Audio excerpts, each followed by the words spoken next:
কষ্টকৰ হ'লেও এইটো সত্য যে পৃথিৱীখনত আমি সকলোৰে কাৰোবাৰ নহয় কাৰোবাৰ প্ৰয়োজনহে মাত্ৰ।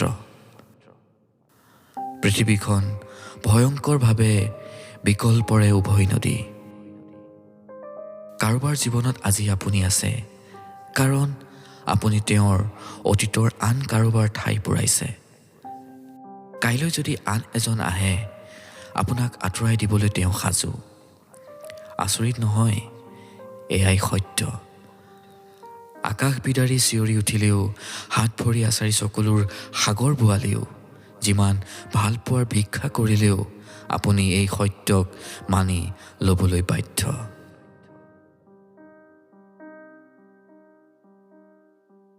সদায় একে হৈ থাকিব খোজা মানুহৰ বাবে এই পৃথিৱীখন এক যন্ত্ৰণা মাত্ৰ। যি সলনি হৈ থাকিব পাৰিছে সি আৱেগ আৰু হেঁপাহক অংকৰ দৰে যোগ বিয়োগ কৰিব পাৰিছে।